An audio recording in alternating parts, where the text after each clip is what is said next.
Los Tories han sabido leer las derrotas históricas de la extrema izquierda en Reino Unido. Por eso quieren que votes a Corbyn. Votar a Corbyn es como retroceder a Star Trek. La vuelta a los viejos tiempos. 2015 no es 2007 ni 1997. Sí, hay que evolucionar, pero por Dios, no volvamos atrás en el tiempo. Si tu corazón está con las políticas de Corbyn, entonces necesitas un trasplante. El Partido Laborista se dirige hacia un acantilado con los ojos cerrados. Sería el momento de hacerle un placaje si tal cosa fuera posible. Así pedía Tony Blair durante la campaña de las primarias que la militancia del Partido Laborista no votase a Jeremy Corbyn. Si Corbyn pone tan nervioso a la mejor creación de Thatcher, van por el buen camino. Bienvenidos a Fora Pache.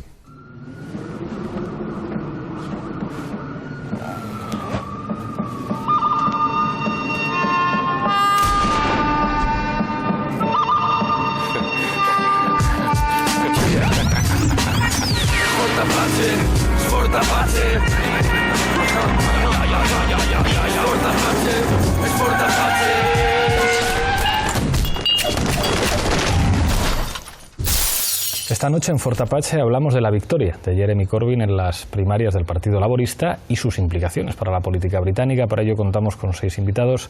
A mi izquierda, Carlos Enrique Bayo, director de Público. Muchísimas gracias por estar aquí. Un placer estar aquí. Nos acompaña también Tom Burridge, corresponsal de la BBC. Muchísimas gracias por acompañarnos. Un placer. Carolina Vescansa, secretaria de Análisis Político y Social de Podemos. Bienvenida una vez más. Hola, Pablo. David Bollero, periodista. Gracias por estar aquí. Muchas gracias.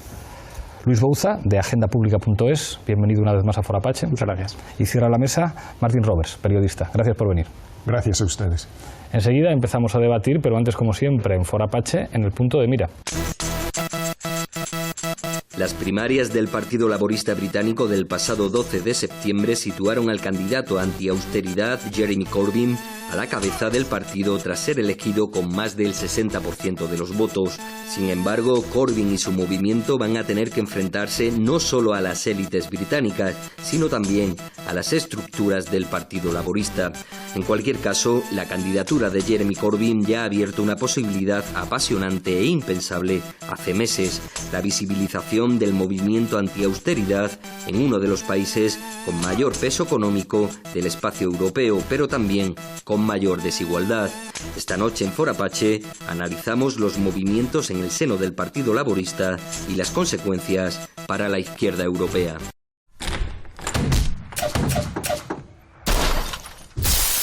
Empezamos como siempre en Fora Apache con la regla del minuto. Misma pregunta para los 6 invitados. Empiezo contigo, Bayo. ¿Cuáles son las claves que explican que Corbyn haya ganado? Bueno, la clave es precisamente que no es un nuevo laborismo, sino un regreso al viejo laborismo, al de Attlee, al del gobierno que defendía unas nacionalizaciones, un reparto de la riqueza en un momento en el que la austeridad ha hecho tanto daño a las clases populares en Reino Unido, en el que parece que los que están negando la desigualdad, la pobreza que causa la política de austeridad, son los que se van a llevar siempre el gato al agua, y que es el New Labour los herederos de Blair los que no se distinguen tanto de los Tories en sus políticas económicas. Entonces, después de la derrota, porque ya que se parecen tanto a los conservadores, son derrotados en las urnas, para eso escogen directamente a los conservadores. Las bases del Partido Laborista quieren volver a las esencias, quieren volver a los orígenes del Labour, el viejo. Gracias, Tom. Yo creo que muestra que hay espacio para un nuevo estilo de política, que el Partido Laborista se ha convertido demasiado parecido al Partido Conservador.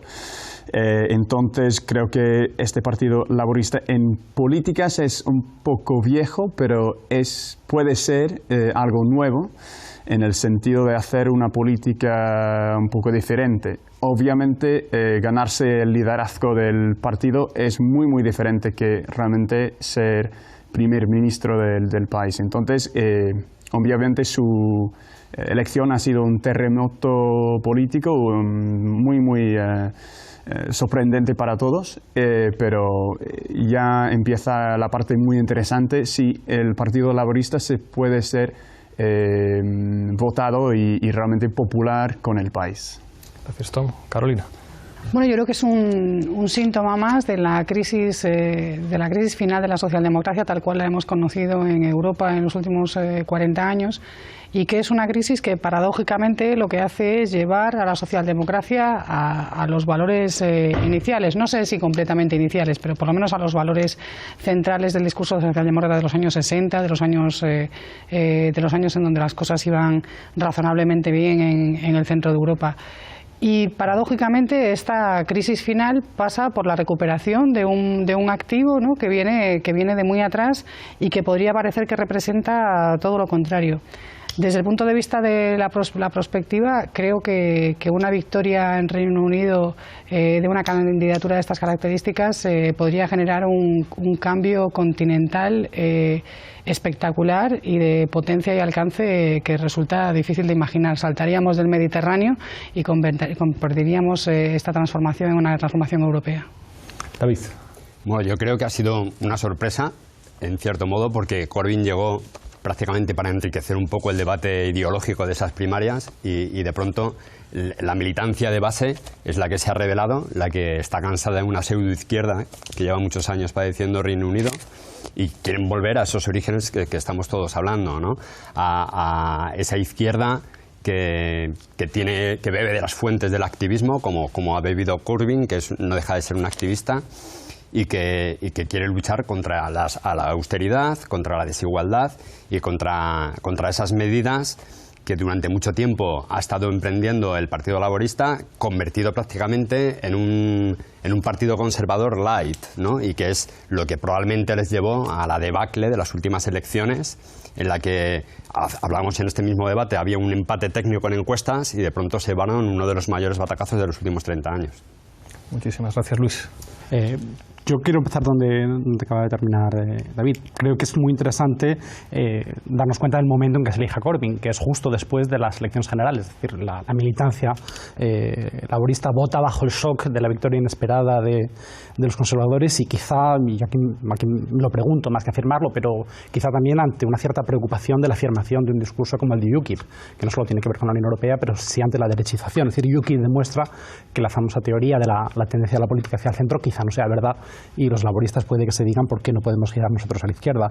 El segundo elemento, que creo que todavía es más interesante, es nos coloca ante una duda ante la certeza de la hegemonía neoliberal. Bueno, hasta qué punto el país en el que con más fuerza se había afirmado se puede desafiar este discurso neoliberal. Y por último, pues quizás esta otra forma de hacer política, que no sé si tiene algo de primitivo en el sentido que hablaba Eric Hobsbawm de los rebeldes primitivos. Muchas gracias, Luis. Martín.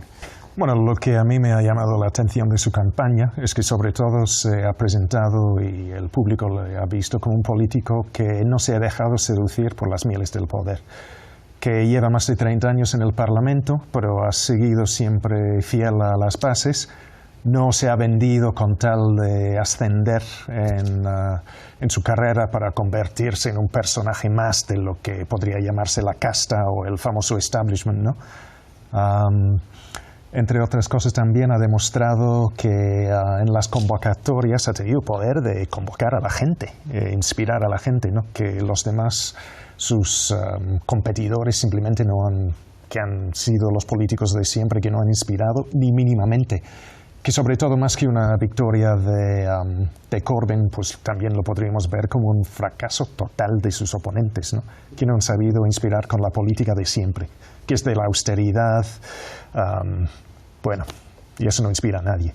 Gracias, Tom. Martín, una cosa que os quiero plantear, porque es verdad que habéis apuntado muchos temas, ¿no? Es decir, de alguna manera Corbyn representa el laborismo más tradicional, aunque puede implicar un nuevo estilo, se enmarca en la crisis europea de la socialdemocracia, evidentemente las bases del partido están más a la izquierda y han podido imponerse, el momento es fundamental, el fracaso, la situación devastadora del Partido Laborista, sobre todo en Escocia, donde de alguna manera el Partido Nacional Escocés recoge, digamos, el testigo del apoyo de la clase trabajadora escocesa que tradicionalmente votaba al Partido Laborista, la figura honesta de Corbyn y, digamos, como probada en el tiempo, pero hay algo que es un debate que ya se ha convertido recurrente en esta mesa y que ya incluso la prensa reconoce y que me recuerda una cosa que que nos dijo una vez en la universidad que trajimos a dar una conferencia a Immanuel Wallerstein a propósito de la victoria de Obama en las elecciones en Estados Unidos. Hablaba nada más y nada menos que de Obama y decía, hay que diferenciar entre lo que quiere hacer y lo que puede hacer. Que a nosotros en aquel momento nos parecía que tibio está el Wallerstein, el presidente de los Estados Unidos, podrá hacer lo que le dé la gana. Y sin embargo, cada vez que hablamos de política en esta mesa, en estos últimos meses, a propósito de Grecia, a propósito de España y ahora a propósito del Reino Unido, parece que hay un enorme contraste entre lo que a alguien le gustaría hacer, entre lo que a las bases del partido les gustaría hacer y lo que vayan a poder hacer en un contexto enormemente hostil. John Carlin, hace poco desde las páginas del País, decía abiertamente no va a poder hacer nada, no va a poder ganar nunca. Es decir, a lo máximo a lo que aspira Corbyn, voten lo que voten las bases laboristas, es a remover un poco el laborismo, que es un discurso que también se usa con nosotros. Podemos nunca podrá ganar, Podemos ha venido para agitar un poco la política española, pero después todas las cosas volverán a su cauce. Y es verdad que la política se ha convertido no tanto en qué programa o qué principios tiene uno, sino cómo maneja el florete en un escenario en el que, digamos, todos los elementos se oponen a priori a la democracia. O sea, si la democracia es que votamos para que el que gane pueda hacer lo que ha prometido, eso sería más o menos la democracia, y sin embargo parece que todos son obstáculos que tienen que ver con el establishment, con las dinámicas parlamentarias, con poderes financieros exteriores, con los medios de comunicación. Aquí hay un elemento nuevo que sin embargo es muy relevante, es el Partido Laborista del Reino Unido. O sea, no es cualquier partido, no es un partido que provenga de la izquierda, que provenga de la extrema izquierda, quiero decir, que provenga de los indignados, no es un país periférico del sur de Europa, es un partido que siempre tiene aspiraciones de gobierno en el Reino Unido y que podría ganar unas elecciones. ¿Qué es lo que puede hacer Corbyn, Bayo? A ver, yo creo que su primera dificultad es lidiar con los frontbenchers, es decir, con los profesionales de la política del Partido Laborista que han ido ocupando cargos de responsabilidad a lo largo de los años. Él está desde el 83 como Member of Parliament y nunca ha ocupado, no le han dado jamás tareas de responsabilidad en los diversos gobiernos que ha habido, quizá porque le temen. Pero ahora él a quienes debe temer es a los profesionales de esa política. Ahí, si me permites, que le quieren parar los un pies. Apunte para los espectadores, claro, el Partido Laborista es sobre todo un partido parlamentario, es decir, no es como, digamos, un partido aquí donde ser responsable de organización del partido es mucho. En el Reino Unido el Partido Laborista es una maquinaria parlamentaria. Claro, es una maquinaria dedicada a conseguir llegar al poder, y por eso los debates en la Cámara de los Comunes son tan, digamos, apasionados, porque ahí es donde tienen que convencer a los electores, igual que en cada circunscripción también, ¿no? Pero yo creo que ahora su mayor dificultad para empezar a hacer algo se la ha encontrado ahora en la conferencia del partido en Brighton, cuando ha hecho un discurso conciliador, moderado, abierto a todas las corrientes, pero ha tenido que renunciar, por ejemplo, a algo que quería debatir, que era el tema de la política de defensa y sobre todo nuclear, porque hay una gran parte de su propio partido opuesto a paralizar los submarinos nucleares, porque claro, eso es un trabajo, es empleo y es dinero para la región que los produce y para los trabajadores que los hacen. Y ahí ya se ha encontrado el primer escollo que no ha podido superar, cuando él era el presidente de Stop the War, o sea que también presidía un grupo pacifista que ahora ha abandonado, claro, al encargarse. Pero bueno, quiero decir que primero, ¿qué va a poder hacer dentro de su partido? Es la primera pregunta, no ya si llegase al poder, ¿qué podría hacer? Claro. David. Totalmente de acuerdo con Bayo en el sentido de que ningún otro líder laborista había sido respaldado en unas primarias por un apoyo tan abultado, ese casi 60% que ha tenido Corbyn. ¿Qué sucede? Que de los diputados electos únicamente un 10% realmente le ha apoyado. O sea, es la militancia de base, que además hemos visto que en los últimos 100 días de esos de primaria prácticamente se triplicó la base de militancia, que ahí también habría mucho que debatir, ¿no? Cómo se ha producido ese empuje, que puede ser gente joven, gente que regresa, que había estado desencantada del laborismo y ahora llega de nuevas, pero se va a encontrar con ese obstáculo que Yvette Cooper ya ha lanzado alguna andanada diciendo que son políticas viejas y Beth Cooper era la tercera, la que quedó tercera en esas primarias, con un 17%, y no podemos olvidar las cargas de profundidad que está lanzando Tony Blair con esa carta abierta en The Guardian, en la que venía a decir, el título era algo así como, aunque me odies, no arrojes el laborismo por el precipicio, ¿no? Y no sé qué margen de maniobra real le van a dejar, porque le están colgando el estigma de cuidado con Corbyn, que nos va a convertir en un eterno movimiento de protesta y vamos a dejar de ser alternativa de gobierno. Bueno, yo quisiera refrendar un par de cosas que cuando se le acusa de ser marginal, pues habría que ver, porque las encuestas demuestran que una mayoría de la gente, no de la militancia, pero de la gente británica sí quiere una nacionalización plena de los ferrocarriles, y no nos olvidemos que la mitad ya está efectivamente nacionalizada, y lo mismo con las eléctricas. Así que políticas tan marginales no son. Y también una puntualización acerca del sistema de misiles nucleares. Él está en contra de la renovación, ha dicho, ¿no? Sí, sí.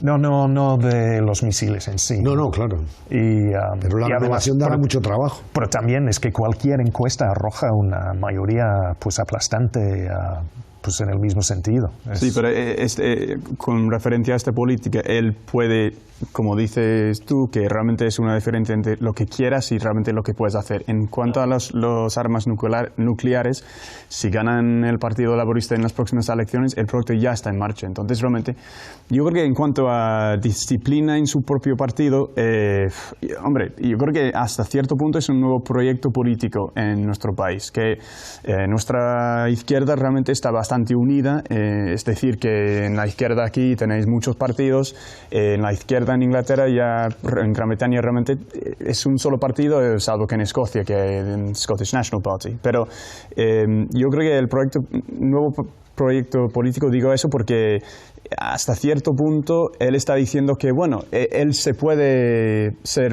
líder del partido, incluso que hay muchas diferencias, incluso con sus portavoces, la gente principal de su partido. Entonces, hombre, va a ser muy interesante si se puede ir adelante con su programa de políticas, a la misma vez que hay poca disciplina. No tenemos mucha disciplina en nuestros partidos políticos como aquí. Yo creo que en los partidos principales aquí hay demasiada disciplina. Realmente no creo que es muy bueno para la democracia. Tenemos menos disciplina, pero Corbyn está diciendo que, bueno, está abierto, que hay muchas diferencias entre su partido de opinión y puede ser interesante si funciona. Luis, yo quería decir dos o tres cosas. Yo creo que por apuntar una cosa, cuando hablamos del Partido Laborista como maquinaria parlamentaria, electoral, es cierto, pero es menos cierto que en otros países. Es decir, la transformación de los laboristas en una gran maquinaria electoral es más reciente que otros partidos. Es decir, hasta los años 90, hasta Tony Blair, había una unión mucho más estrecha entre los sindicatos y el partido. Y lo he visto en el vídeo que aparecía la bandera de Unison, ¿no? Es decir, todavía los sindicatos tienen una voz importante en el partido.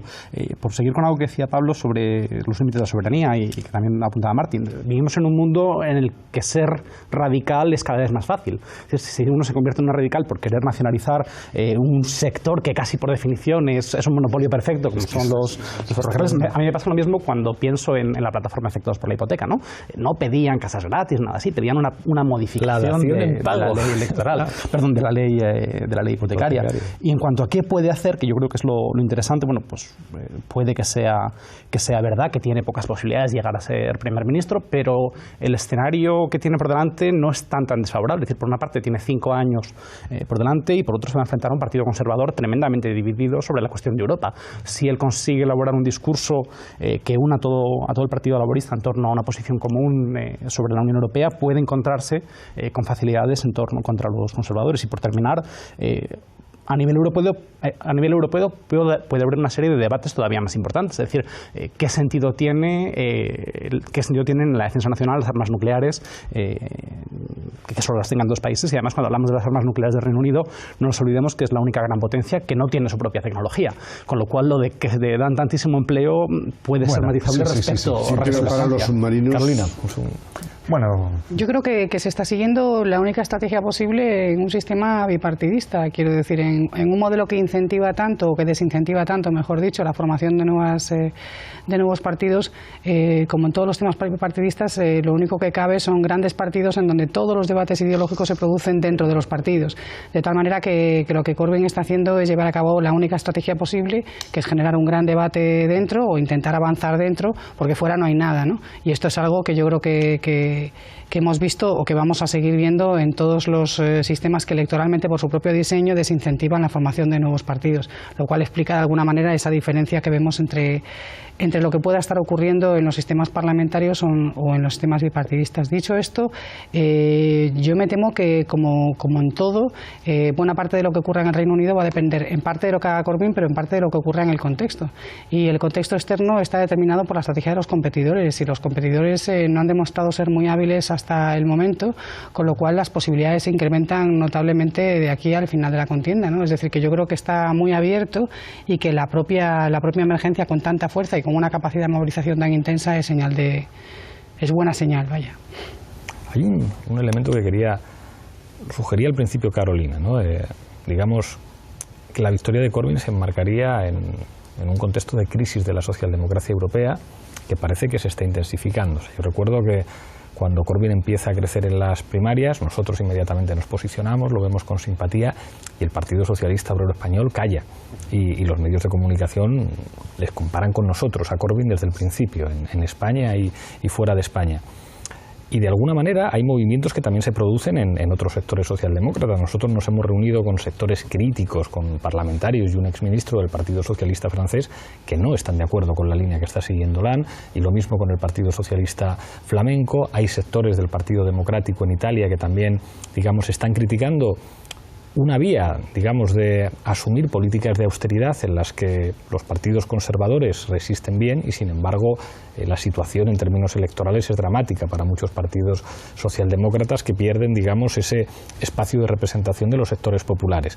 Y surgen nuevos actores, a veces a su izquierda, a veces en términos de regeneración, pero también actores de extrema derecha. Yo creo que en el caso de Francia, el Frente Nacional es una fuerza que actúa ahí. En el Reino Unido, por una parte, en Escocia, el Partido Nacional Escocés aparece, pero da la impresión de que, en otro sentido, también UKIP es capaz de alterar ciertos elementos de la estabilidad del sistema político británico. ¿Es posible que la victoria de Corbyn sirva de acicate a que pasen cosas en otras formaciones políticas de la llamada socialdemocracia europea? Hombre, yo creo que lo que se está intentando es que por fin se abandone ese mantra que existía en la izquierda de que las elecciones se ganan desde el centro, ¿no? Que era una frase muy de Tony Blair, ¿no? Si tú eres de un partido de izquierda y piensas que las elecciones se ganan desde el centro, es que posiblemente no deberías estar en este partido de izquierda, ¿no? Deberías refundar o extinguirte, que es otra de las variantes que se está barajando con el Partido Laborista, ¿no? Dado que Corbyn tiene ese apoyo mayoritario de la militancia de base, pero no de los diputados electos, si se podría llegar a producir una escisión del Partido Laborista en algún momento, ¿no? El año que viene va a tener dos citas clave que pueden derivar o explotar en consecuencias para otros partidos de la socialdemocracia en Europa, ¿no? Que por un lado es las elecciones a la alcaldía de Londres, donde ya el propio candidato de laborista es Sadiq Khan, que era de los candidatos el que estaba más a la izquierda. Eso también es sintomático. Y luego, por supuesto, las elecciones escocesas, ¿no? Donde se verá si ha recuperado o no ha recuperado ese terreno que en las últimas elecciones generales, pues eso, de los 59 posiciones que se disputaban, me parece que al final el Partido Laborista consiguió una nada más. Yo creo que en cuanto a Gran Bretaña, yo creo que realmente sigue, verdad, que realmente para ganar las elecciones generales sí tienen que ganar el centro. Y creo que el gran desafío para Corbyn y el Partido Laborista, y creo que tiene repercusiones para otros partidos por Europa de izquierda, es ganar el debate económico y convencer al centro, a los votantes que realmente están en el centro, que realmente un partido laborista de izquierda de Corbyn sí se puede gestionar bien la economía. y con una nueva, porque va a tener una nueva política económica y obviamente ya tiene tiene un consejo de unos economistas de izquierda muy conocidas. Piketty, Stiglitz. Y Stiglitz que nosotros. La lista. Pero yo creo que en el pasado el Partido Laborista ha sufrido mucho por una desconfianza en el público británico. Es cierto que el público británico en términos muy generales está un poco más a derecha que el público español. Yo creo, hombre, es verdad que realmente el partido, el público sí, de las últimas elecciones, el debate... No, yo creo que la opinión pública realmente tiene más confianza en el capitalismo, sistema capitalista en Gran Bretaña. Creo que hay más escepticismo aquí en España en cuanto a eso. Entonces Ahora un apunte que es algo que sale en todos los debates, con el famoso eje izquierda-derecha y el famoso centro. Yo creo que las elecciones se ganan en la centralidad, pero la centralidad cambia según el contexto. O sea, por ejemplo, ha habido unas elecciones en Cataluña que no se entienden según un eje izquierda-derecha en ningún caso, ni tampoco según un eje oligarquía-pueblo. Se entiende un eje muy claro que es Cataluña o España. Y en torno a ese eje, digamos que funciona sin que otros ejes de alguna manera funcionen de manera tan intensa. ¿Por qué les va tan bien a la CUP y a Ciudadanos? Porque son los que más cómodos se sienten en el eje Cataluña-España. Creo que en el Reino Unido, no creo que los británicos ahora sean más de izquierdas que antes, pero creo que las cuestiones económicas y la crítica a los efectos sociales de las políticas de austeridad hace que hablar de la economía se sitúe más en la centralidad. Y eso no quiere decir que no haya, como en el caso de Grecia, no es que los griegos de repente digan, vaya, vamos a hacernos de izquierdas, sino que la crisis económica hace que determinados temas, digamos, permitan a unas fuerzas políticas situarse de manera mucho más cómoda. Entonces ahí sí creo que con todas sus particularidades y sus complejidades, Corbyn sí tiene que ir hacia una centralidad, y tiene un ejemplo muy cercano que es muy claro, que es el tema de los escoceses. O sea, el Partido Nacional Escocés ha sido capaz de bailar a un mismo tiempo con un sentimiento nacional, que además se ha mantenido después del referéndum, y con ser el partido que defiende los derechos sociales, que eso en Escocia y en particular en Glasgow y en los bastiones de la clase trabajadora es absolutamente fundamental. Pero claro que sí, o sea, o te vas solo a lo que más importa a la gente, o si no lo tienes muy difícil. Yo quería apuntar que, bueno, me gustaría conocer vuestra opinión, pero yo tengo la sensación de que realmente no es que esté más a la izquierda, es que está más hacia abajo. Es decir, que lo que pasa con Corbyn no es que esté el candidato más a la izquierda, sino que es el candidato más hacia abajo en un eje que modula la verticalidad en lo social, la subordinación y la supraordinación, en lugar de la izquierda y la derecha, ¿no?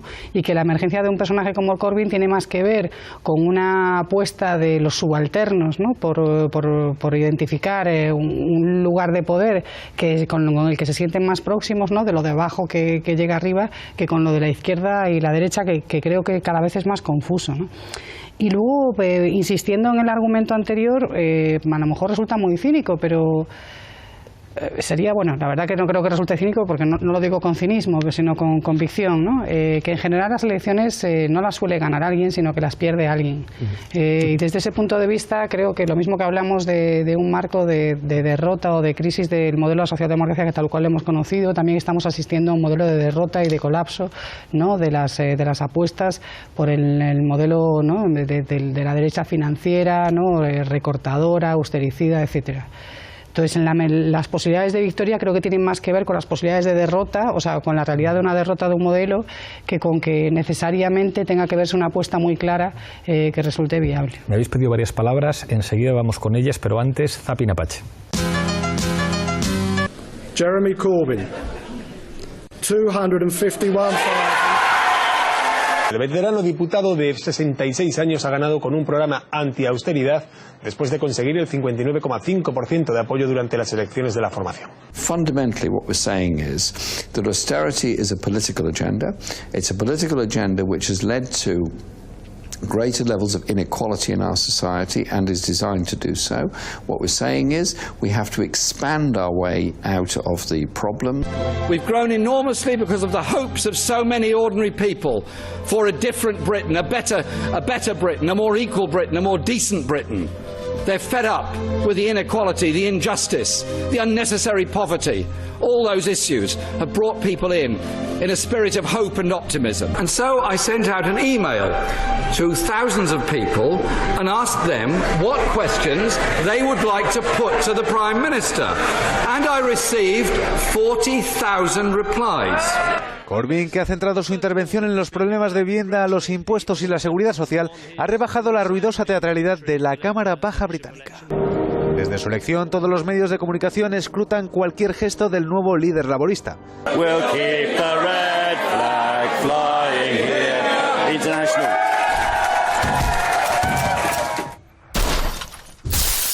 Luis.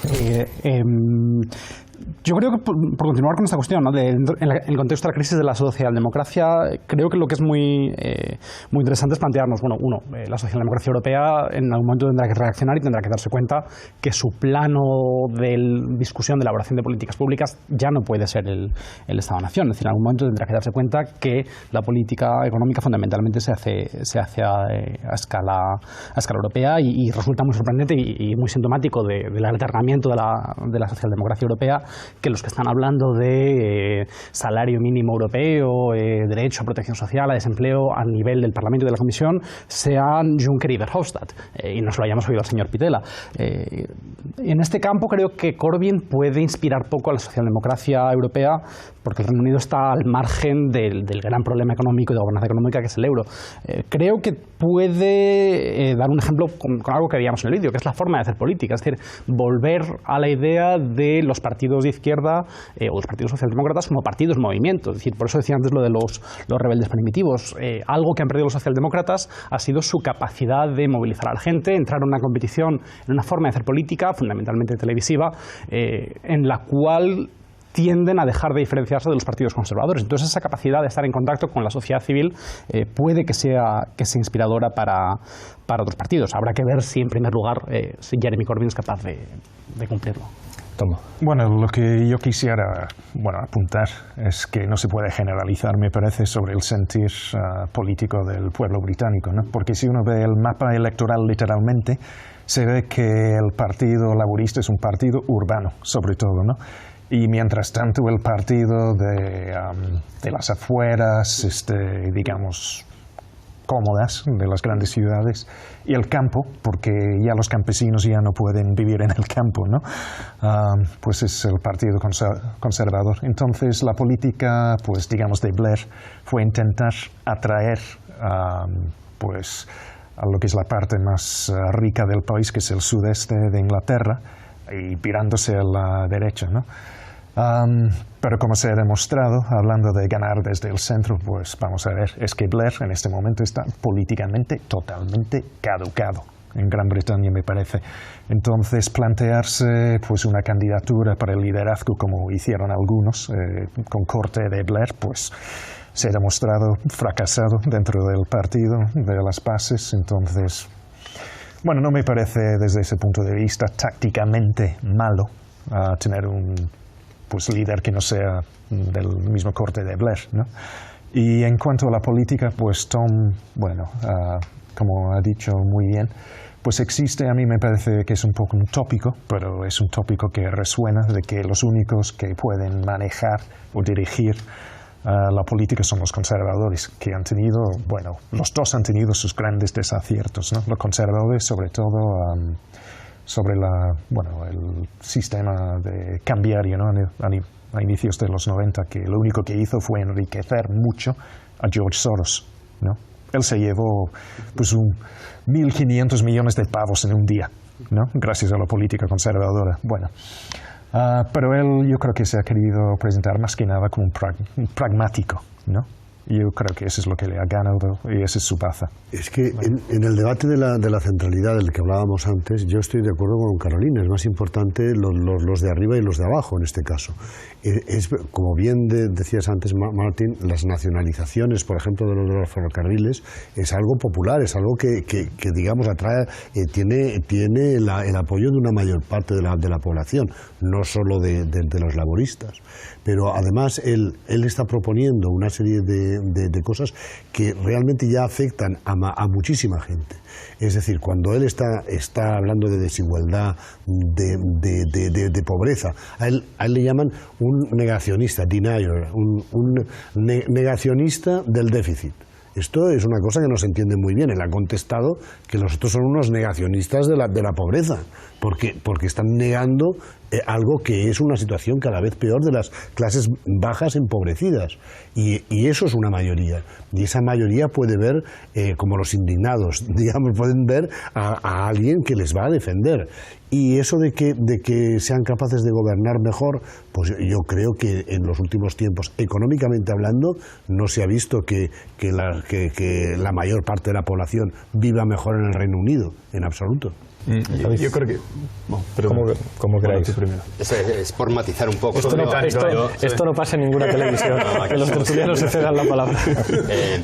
Por supuesto que Corbyn está abajo, pero yo matizaría, está abajo porque es de izquierda, porque la izquierda genuina siempre está abajo y defiende a los de abajo, porque el discurso, yo creo, de arriba a abajo es muy peligroso, porque abajo también puede beber la extrema derecha, ¿no? Y es lo que estamos viendo. Entonces, Corbyn precisamente no es un gran orador, de hecho, en el discurso que ha hecho durante la convención ha sido un discurso mediocre, muy conciliador, pero no es un gran orador y a pesar de eso enamora, ¿no? y ilusiona a esas bases. Y es precisamente, yo creo, por esa recuperación de esas políticas de izquierda, de esos valores que se habían ido abandonando en el Partido Laborista y que él quiere volver a recuperar, y que es lo que, por ejemplo, le ha valido el apoyo de los sindicatos. Espoleados también, porque Cameron está preparando una ley de sindicatos que prácticamente quiere recortar el derecho de huelga y demás, ¿no?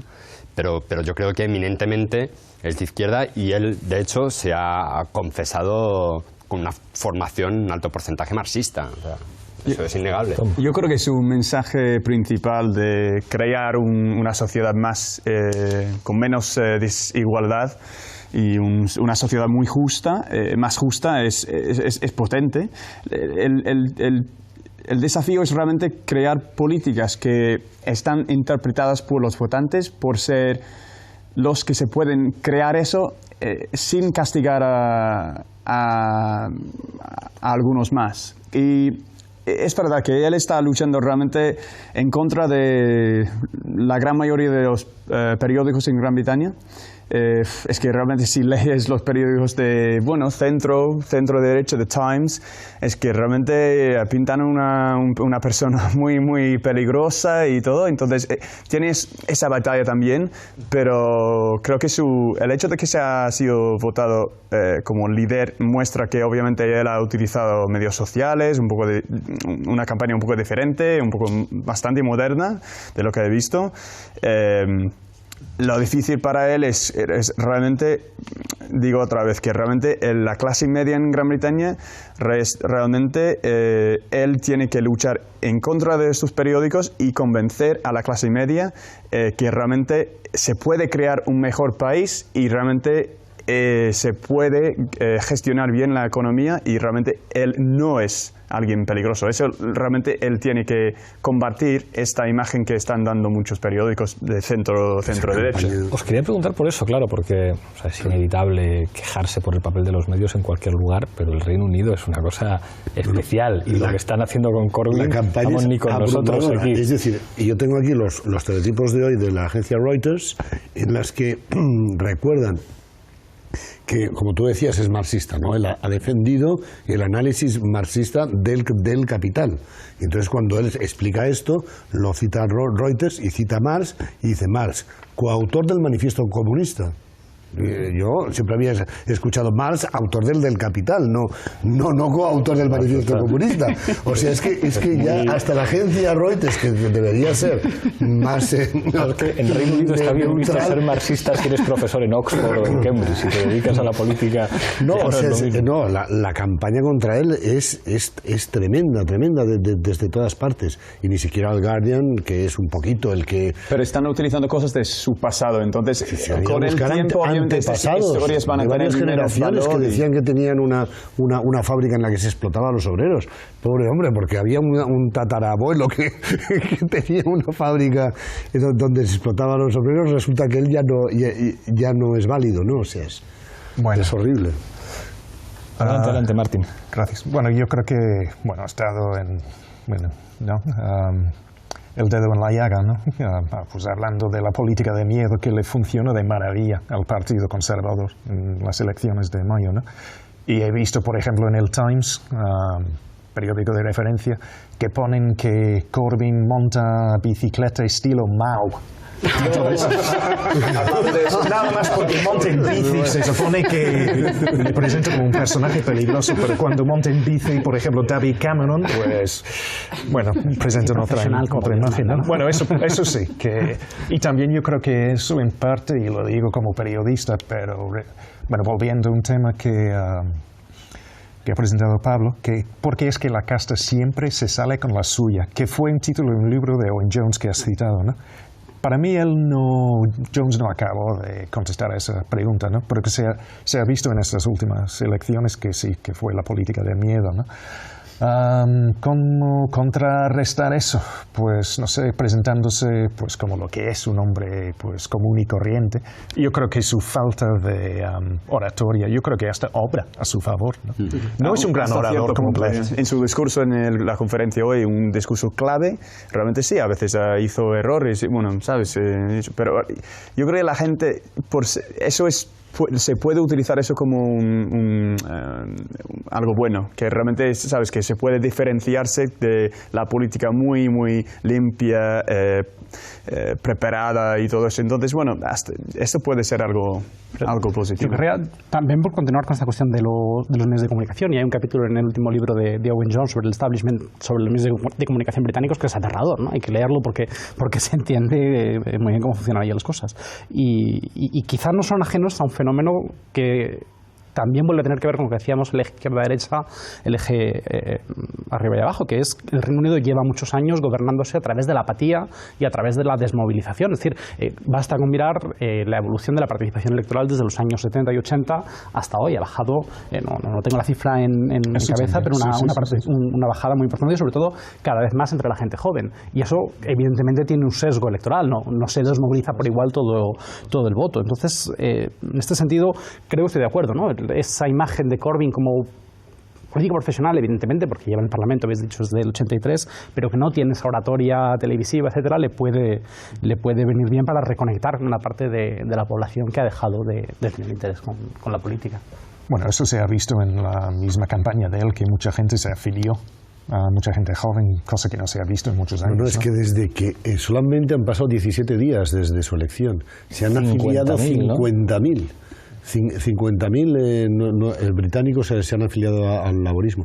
Pero además esa forma de estar, también estoy de acuerdo contigo, Tom, de ser más normal, no el político que está por encima, que está súper bien educado en oratoria, sino que es más como cualquier persona, también lo va a demostrar en la campaña, al acercarse más a las bases. Ahora mismo, el próximo domingo, es la conferencia Tory en Manchester.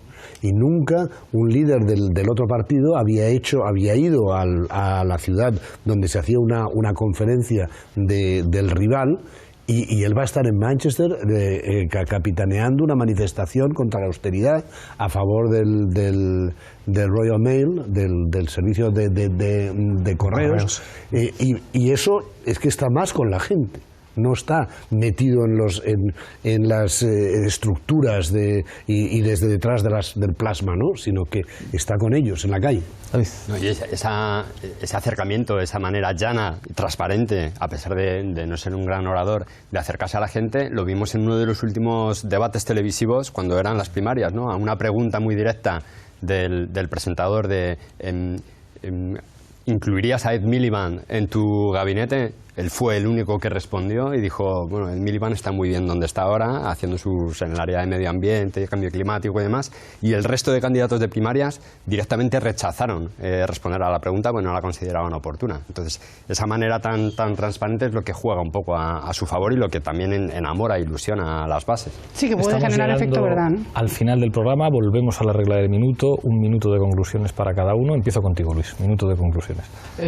Yo creo que no nos ha dado tiempo quizá a hablar de un tema y puede ser el buen momento para mencionarlo ahora, que es probablemente es cierto que hasta cierto punto el señor Corbyn queda algo lejos de lo que sería el centro político del tablero, y a mí me cuesta verle de primer ministro del Reino Unido. Creo que en algún momento supongo que habrá una nueva competición para ver quién es el candidato electoral de los laboristas. Su función principal puede ser esa, la de reconectar al partido con la sociedad, volver a otra forma de hacer política, ¿no? Es decir, no ignoremos que su antecesor, el señor el Miliband, fue criticado como Ed de Red, ¿no? Ya está demasiado de la izquierda, pero quizá lo que tiene que hacer es volver a darle credibilidad al Partido Laborista para que, si en el futuro vuelve a tener un candidato más telegénico, más movilizador, el programa del conjunto del partido, digamos la palabra del partido, sea creíble para los electores y para los ciudadanos. Gracias, Luis. Martín, tu minuto. Un minuto. Bueno, tiene pues a los medios en su contra y bueno, para retomar un poco el asunto de... Los periódicos. Los periódicos, sí, perdona. Los periódicos, la prensa. Bueno, a cualquiera le van a tachar de rojo. Entonces tiene los medios en su contra, pero que sea un personaje, digamos, gris, yo creo que puede obrar a su favor. Y yo recordaría la figura de Clement Attlee, que tenía la misma edad, que 60 y tal, que no era un gran orador y se enfrentó a Winston Churchill, que era uno de los mejores que ha existido, y ganó, porque tenía una política social que llegaba a las masas. Y bueno, yo creo que tiene que ser fiel pues a las bases, a las políticas, y sobre todo hay mucha gente a la que no le va muy bien, y así ha estado en el clavo, ¿no? Bueno, y yo creo que por eso puede tener éxito, o si no, con nadie. Gracias, Martín. Carolina. Bueno, soplan vientos de cambio, soplaban o siguen soplando con mucha intensidad en el Mediterráneo y en el sur de Europa. Parece que ahora soplan vientos de cambio también en el norte, y eso siempre es motivo de esperanza. Ganar y perder es muy difícil, depende de muchos más elementos que lo que un solo actor es capaz de hacer. Y creo que hay que confiar mucho en los fracasos del liberalismo como motores del cambio político en Europa, tanto del norte como del sur. Así que hay partido, vamos a verlo, y con mucha esperanza. Gracias, Caro. David.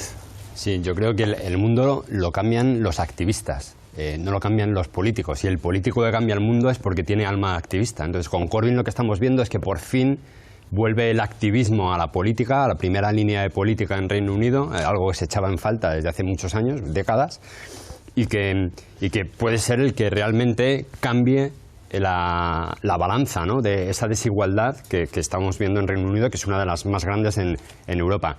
La reflexión que nos tenemos que hacer es qué triste es que pensemos que lo va a tener muy complicado, siendo el candidato que ha tenido el mayor apoyo de las bases en la historia del laborismo, y que únicamente se enfrenta, entre comillas, al aparato del partido. Eso nos debería llamar la atención sobre el poder que tienen los aparatos de los partidos y cómo no visibilizan lo que realmente les da la savia, que son las bases. Gracias, David. Bayo. Yo también creo que él puede movilizar al electorado de base. Él sacó 40 puntos de ventaja sobre el segundo en la votación interna en el laborismo. Pero eso también creo que devuelve la ilusión a la gente de que se puede hacer la política de otra manera, de que no tienen que poder ser unos profesionales vendidos a unos intereses. Y él ha demostrado una honradez a lo largo de toda su vida política, una dedicación.